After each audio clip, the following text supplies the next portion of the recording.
Exam दर्पण channel पर आपका स्वागत है। मैं विनोद से। आज हम लोग पढ़ेंगे वैद्युत क्षेत्र, इलेक्ट्रिक फील्ड। कक्षा 12 के यानी क्लास 12 के पहले चैप्टर वैद्युत आवेश तथा क्षेत्र में अब तक हम लोगों ने कूलाम का नियम तथा बहुल आवेशों के कारण वैद्युत बल, कहने का मतलब अध्यारोपण का सिद्धांत, प्रिंसिपल ऑफ सुपरपोजिशन तक पढ़ लिया है। उसके बाद वैद्युत क्षेत्र पढ़ना है। तो सबसे पहले वैद्युत क्षेत्र क्या है भाई? वैद्युत क्षेत्र का मतलब एक ऐसा क्षेत्र, किसी आवेश के चारों तरफ अथवा आवेश समूह के चारों तरफ का एक ऐसा क्षेत्र जिसमें कोई अन्य आवेश आकर्षण बल अथवा प्रतिकर्षण बल, कहने का मतलब वैद्युत बल का अनुभव करता है। ठीक है, तो वैद्युत क्षेत्र एक ऐसा आवेशों या आवेश के चारों तरफ का एक ऐसा क्षेत्र होता है जिसमें कोई अन्य आवेश आकर्षण या प्रतिकर्षण, कहने का मतलब वैद्युत बल का अनुभव करता है, वैद्युत क्षेत्र कहलाता है। ठीक है, अब इस वैद्युत क्षेत्र में यदि कोई परीक्षण धन आवेश आता है, धन परीक्षण आवेश, जैसे सपोज करिए ये प्लस क्यू चार्ज है, इसके वैद्युत क्षेत्र में कोई धन परीक्षण आवेश क्यू नॉट आता है, तो ये इसके आकर्षण या प्रतिकर्षण बल का अनुभव करेगा। सपोज ये प्लस क्यू चार्ज है, ये भी प्लस क्यू चार्ज है, तो प्रतिकर्षण बल का अनुभव करेगा, बाहर की तरफ भागेगा। अगर ये स्वतंत्र है धन परीक्षण आवेश, तो ये दूर हटने के लिए जिस रास्ते का चयन करता है, जिस रास्ते से होकर जाता है, इस रास्ते को या इस मार्ग को वैद्युत बल रेखा अथवा वैद्युत क्षेत्र रेखा कहते हैं। क्लियर? वैद्युत बल रेखा अथवा वैद्युत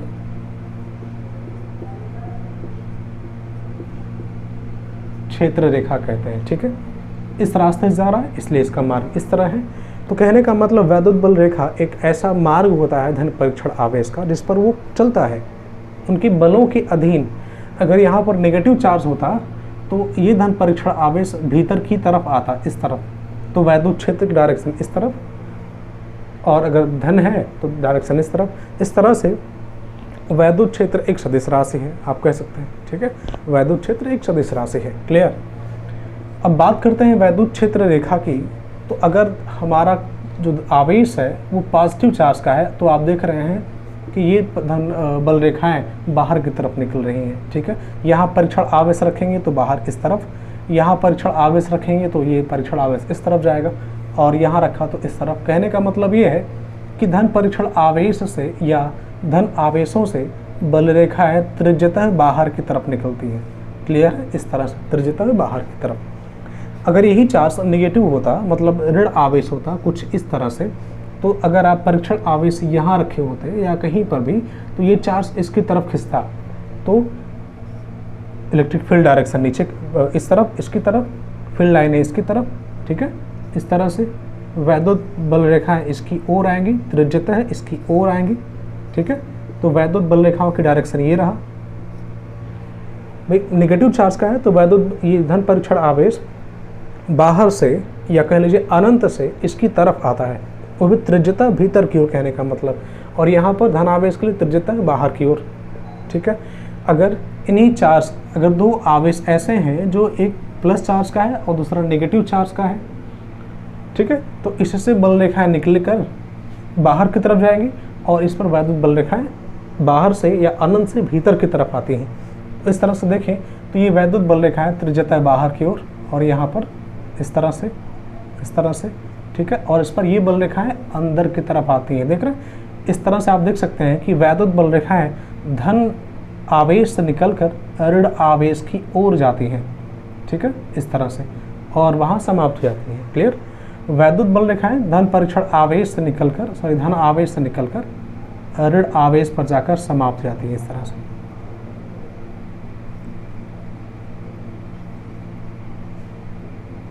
ठीक है, इस तरह से।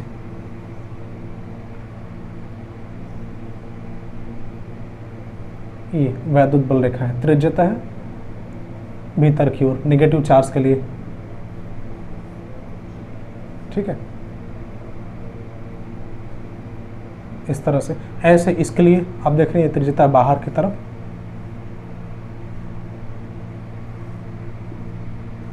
त्रिज्यता बाहर की तरफ। धन परीक्षण यानी धन आवेश है तो उसके लिए त्रिज्यता बाहर की तरफ। नेगेटिव चार्ज का है तो उसके लिए वैद्युत बल रेखाएं त्रिज्यतः भीतर से या अनंत से कह लीजिए, अनंत से अंदर की तरफ, भीतर की तरफ आती हैं।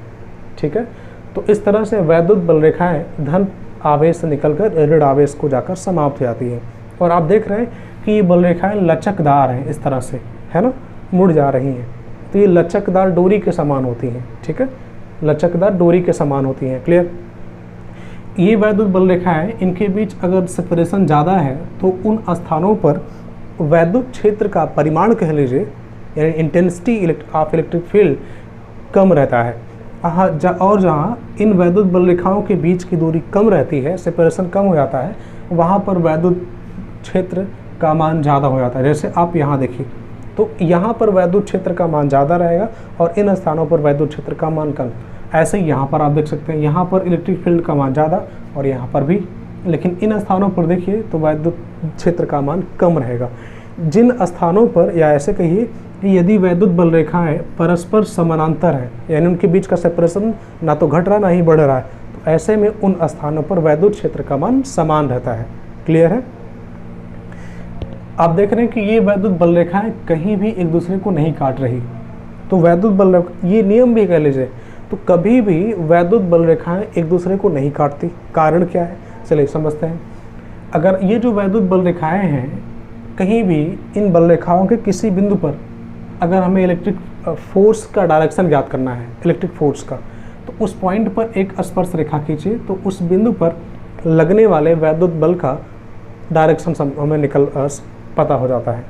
ठीक है, जैसे इस आवेश के कारण इस बिंदु पर बल का डायरेक्शन क्या है, तो इस तरफ यहाँ पर देखना है तो यहाँ स्पर्श रेखा खींचे तो इस तरफ। ऐसे में किसी भी बल रेखा के किसी बिंदु पर खींची गई स्पर्श रेखा उस स्थान पर या उस बिंदु पर वैद्युत बल की दिशा को बताता है। ठीक है, तो आप जैसे यहाँ स्पर्श रेखा खींचे तो वैद्युत बल का डायरेक्शन इस तरफ, यहाँ पर आपने स्पर्श रेखा खींचा तो वैद्युत बल का डायरेक्शन इस तरफ है। ठीक है, अब देखें तो ये कभी भी बल रेखाएं कभी भी एक दूसरे को नहीं काटती, क्योंकि कटान वाले बिंदु पर वैद्युत बल की दो दिशाएं मिलेगी, जो कि असंभव है, क्योंकि वैद्युत बल एक ही बिंदु पर दो दिशाओं में नहीं हो सकता है ना। इसलिए वैद्युत बल रेखाएं कभी भी एक दूसरे को प्रतिच्छेदित नहीं करती। क्लियर है? हमने कहा कि इनके बीच का सेपरेशन जहाँ ज़्यादा होगा वहाँ पर इलेक्ट्रिक फील्ड कम, जहाँ पर सेपरेशन कम रहेगा इन बल रेखाओं के बीच वहाँ इलेक्ट्रिक फील्ड ज़्यादा, जहाँ पर इनके बीच सेपरेशन बराबर एक जैसा रहेगा वहाँ पर वैद्युत क्षेत्र भी एक समान रहेगा। ठीक है, चलिए इस तरह से आप देख सकते हैं कि आवेश के पास नज़दीक इलेक्ट्रिक फील्ड का मान ज़्यादा है और दूर जा रहे हैं तो इलेक्ट्रिक फील्ड का मान कम होता जा रहा है।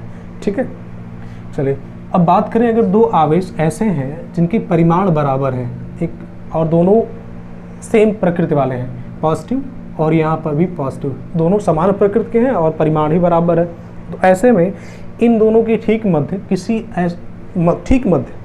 एक ऐसा पॉइंट मिलता है जहाँ पर कोई भी वस्तु या आवेश रख दिया जाए, रख दिया जाए तो उस आवेश पर कोई बल नहीं लगता, क्योंकि उस बिंदु पर इसके कारण लगने वाला बल और इसके कारण लगने वाला बल बराबर होता है, लेकिन विपरीत दिशाओं में।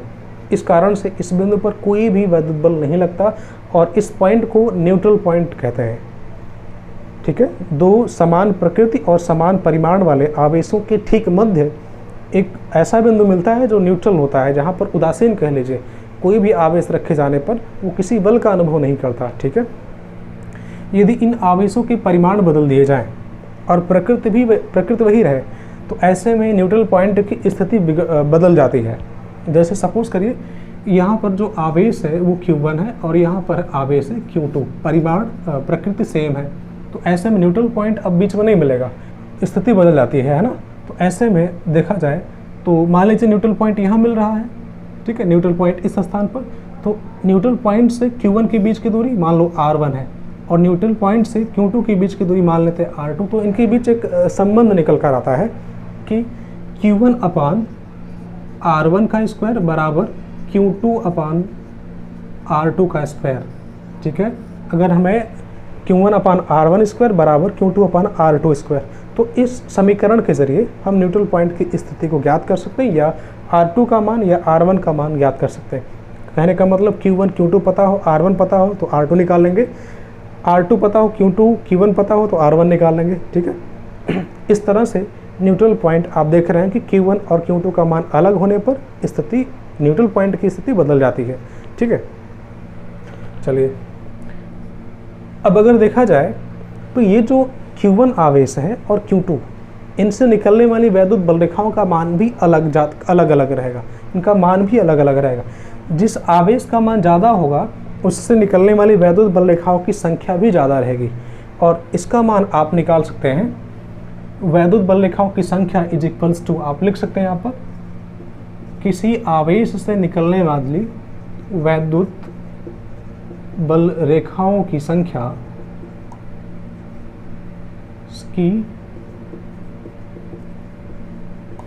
बराबर आवेश Q बटे एप्सिलॉन नॉट।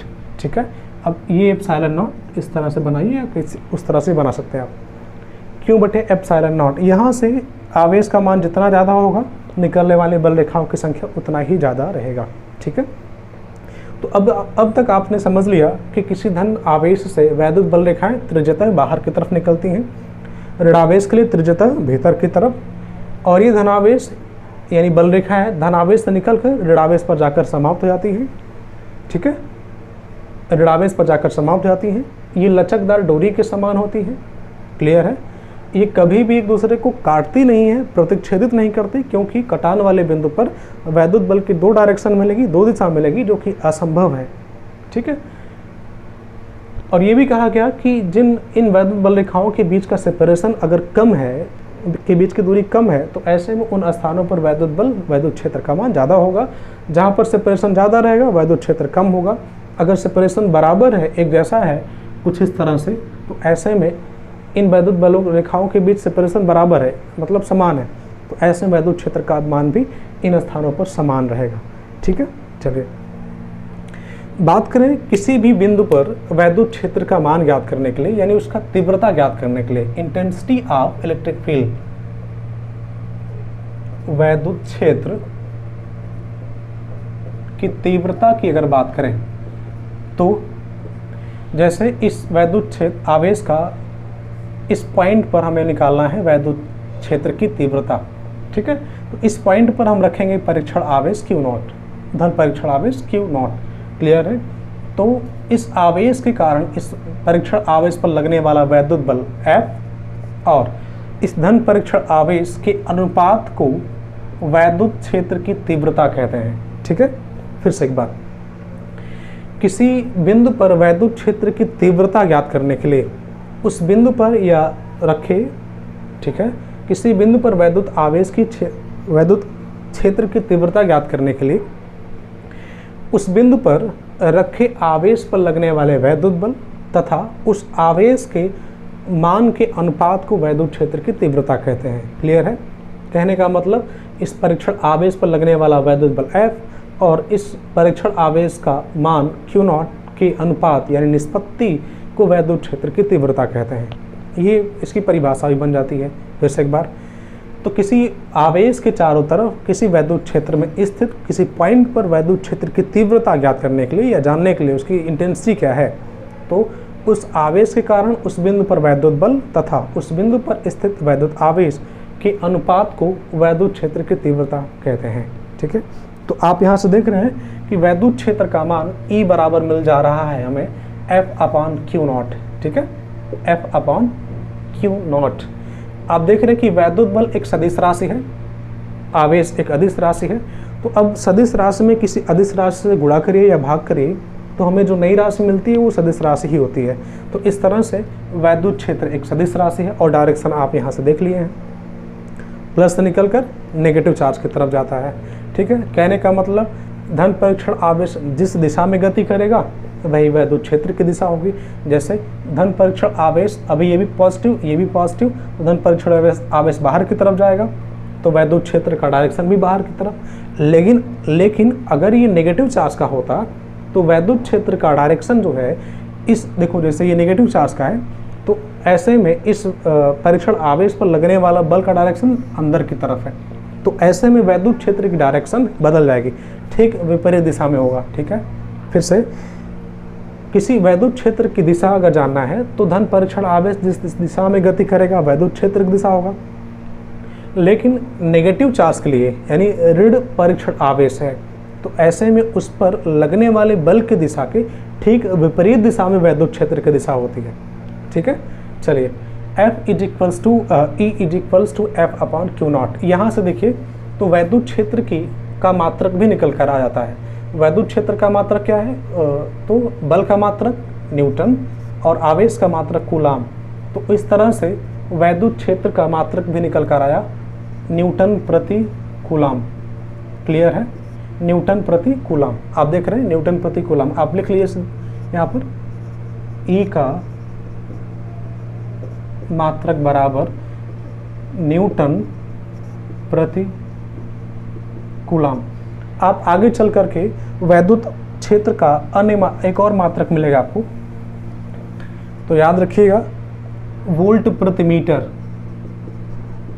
क्योंकि अभी न्यूमेरिकल में इस चैप्टर में ऐसे मात्रक यूज़ किए गए हैं, तो अभी आप याद करते किए रहिए, आगे चलकर जब आप पढ़ेंगे तो वोल्ट प्रति मीटर भी मिलेगा। ठीक है, तो ई का मात्रक क्या है? न्यूटन प्रति कूलम या वोल्ट प्रति मीटर। इसका वीमा क्या होगा? तो वीमा भी निकालें, वीमा ई की वीमा। तो बल के लिए बात करें तो mL/T-2 है ना, बल की वीमा क्या होती है? तो mL/T-2। और आवेश के लिए बात करें तो AT, आवेश की वीमा AT ऊपर जाता है तो कुल मिला के मिलेगा हमें mL, ठीक है, mL/T-3A-1। ठीक है, तो ये रही वैद्युत क्षेत्र की वीमा। क्लियर है? वीमा से आप मात्रक भी निकाल सकते हैं। ठीक है, तो ऐसा ही मात्रक क्या होगा? Kilogram metre second power -3 ampere minus power -1। ठीक है, यानी किलोग्राम मीटर प्रति सेकेंड क्यूब एम्पियर। ठीक है, तो यहाँ से आप मात्रक भी निकाल सकते हैं। क्लियर है?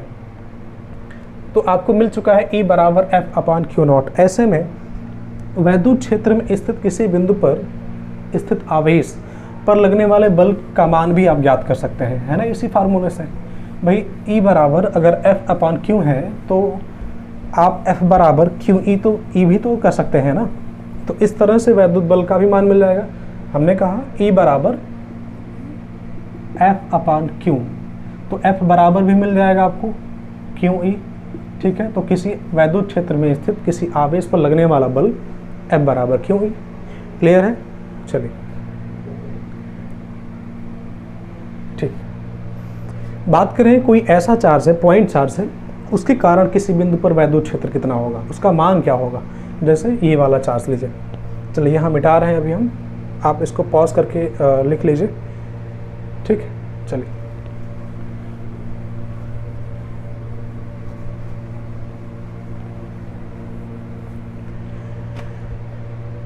तो पॉइंट चार्ज के कारण, बिंदु आवेश के कारण किसी बिंदु आवेश के कारण वैद्युत क्षेत्र की तीव्रता कह लीजिए। ठीक है, कि तीव्रता कितनी होगी। सपोज करिए ये एक चार्ज है, मान लेते हैं पॉजिटिव चार्ज का है, इसके इलेक्ट्रिक फील्ड में कोई पॉइंट है यहाँ पर P, यहाँ पर हमें इलेक्ट्रिक फील्ड ज्ञात करना है, और मान लेते हैं यहाँ पर जो इलेक्ट्रिक फील्ड मिलेगा उसका मान है E। ठीक है, इस पॉइंट पर अब आप देख रहे हैं कि धन आवेश है, तो यहाँ P पर हम कौन सा चार्ज रखेंगे? एक धन परीक्षण आवेश Q0। तो इस पर लगने वाला बल की डायरेक्शन इस तरफ होगा, इस तरफ गति भी करेगा, तो वैद्युत क्षेत्र की डायरेक्शन भी यही है। ठीक है, तो यहाँ पर हमने रख दिया धन परीक्षण आवेश Q0। क्लियर है? फील्ड की डायरेक्शन यही है, इलेक्ट्रिक फोर्स की डायरेक्शन यही है। ठीक है, तो इस स्थान पर पॉइंट P पर इलेक्ट्रिक फील्ड की इंटेंसिटी क्या होगा? तो आप जानते हैं अभी अभी फार्मूला लिखा गया, निकाला गया, E बराबर F/Q। तो बिंदु P पर वैद्युत क्षेत्र E बराबर P पर बिंदु P पर वैद्युत बल यानी परीक्षण आवेश Q0 पर वैद्युत बल F बटे आवेश, परीक्षण आवेश Q0। ध्यान दीजिएगा यहाँ जो बटे में Q0 है ये वही आवेश है जिस पर हमें निकालना है, जहाँ भी जिस बिंदु पर, ठीक है, उस आवेश का मान है Q0। अब इस Q0 पर लगने वाला वैद्युत बल याद कीजिए कूलाम के नियम से, तो वैद्युत बल 1/4 पाई एप्सिलॉन नॉट इंटू आवेश Q0 बटे इन दोनों के बीच की दूरी। चलिए मान लेते हैं इन दोनों के बीच की दूरी है r, तो दूरी का स्क्वायर, r का स्क्वायर होल अपान Q0। तो Q0 से Q0 कैंसिल हो जाएगा, तो E बराबर मिलता है 1/Q बटे r का स्क्वायर, ठीक है। तो ये रहा वैद्युत क्षेत्र की तीव्रता। ये सिर्फ परिमाण है, अगर डायरेक्शन अगर आपको जानना है तो यहाँ पर वेक्टर r लिखना पड़ेगा, यूनिट वेक्टर लगाना पड़ेगा। तो आप इसके सदिश रूप को लिखेंगे vector E is equals to 1/4 pi epsilon naught into Q बटे r का square into unit vector r।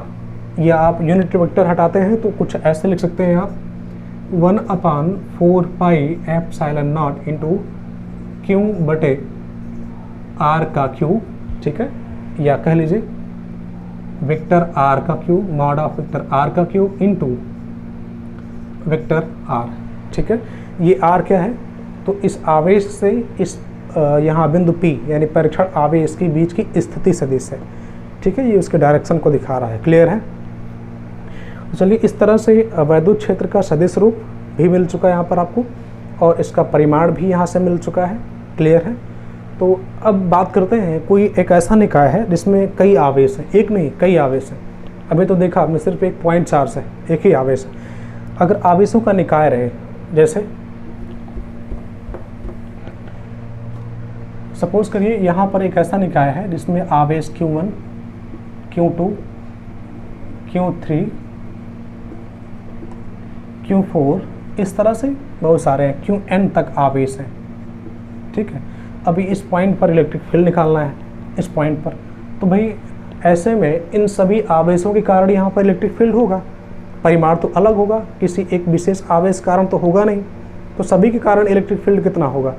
तो इस बिंदु पर net electric field E is equals to सभी आवेशों के कारण इस बिंदु पर वैद्युत क्षेत्रों के अलग अलग वेक्टर योग के बराबर होगा, ठीक है। कहने का मतलब इस आवेश के कारण यहाँ पर वैद्युत क्षेत्र E1 वेक्टर E1, इस Q2 के कारण यहाँ पर वैद्युत क्षेत्र E2 वेक्टर में रहेगा, प्लस Q3 कारण vector E3 plus dot dot करते हुए Qn के कारण वैद्युत क्षेत्र En वेक्टर के फॉर्म में रहेगा। सबको वेक्टर योग करना है।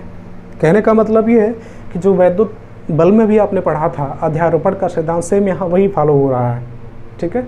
तो किसी आवेशों के निकाय में, आवेशों के समूह की में के वैद्युत क्षेत्र में स्थित किसी बिंदु पर वैद्युत क्षेत्र या नेट वैद्युत क्षेत्र उन सभी आवेशों के कारण उस बिंदु पर लगने वाले वैद्युत क्षेत्र या वैद्युत क्षेत्र के अलग अलग वेक्टर योग के बराबर होता है, ठीक है।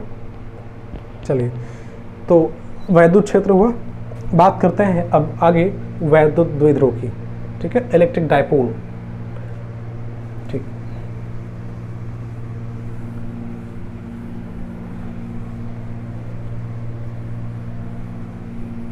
इलेक्ट्रिक डायपोल वैद्युत द्विध्रुव।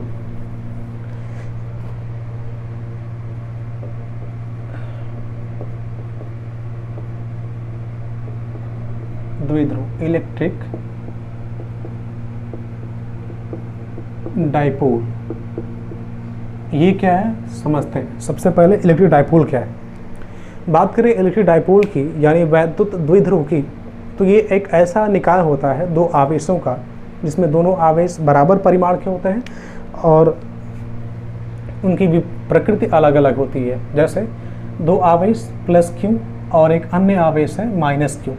दो आवेशों का एक ऐसा निकाय है जिसमें दोनों आवेशों का परिमाण बराबर हो और उनकी प्रकृति अलग अलग हो तथा उनके बीच की दूरी अल्प हो। अल्प दूरी मतलब कम दूरी रहे, तो इस निकाय को या जो इस तरह का सिस्टम बनता है इसे वैद्युत द्विध्रुव कहते हैं, ठीक है। देखिए यहाँ पर ये प्लस Q और माइनस Q, इनके बीच की दूरी बहुत ही कम है, तो ऐसे में इन सब का जो एक निकाय बन रहा है इसे बोलते हैं वैद्युत द्विध्रुव। ठीक है, धन माइनस इन दोनों के बीच की डिस्टेंस बहुत ही कम, ठीक है, अत्यंत कम रहेगा, तो ऐसे में इस निकाय को बोलते हैं वैद्युत द्विध्रुव। कहने का मतलब ये है कि इनमें दो ध्रुव मिलेंगे आपको, एक तरफ नेगेटिव चार्ज का, एक तरफ पॉजिटिव चार्ज का। ठीक है, मिड पॉइंट से इन दोनों आवेशों की दूरियां बराबर होती है। ऐसे में मान लें इस तरफ की दूरी L है और इस तरफ की दूरी भी L है, तो इन दोनों आवेशों के बीच टोटल दूरी निकल कर आ जाता है 2L। ठीक है, वैद्युत द्विध्रुव का आघूर्ण की बात करें तो वैद्युत द्विध्रुव का आघूर्ण द्विध्रुव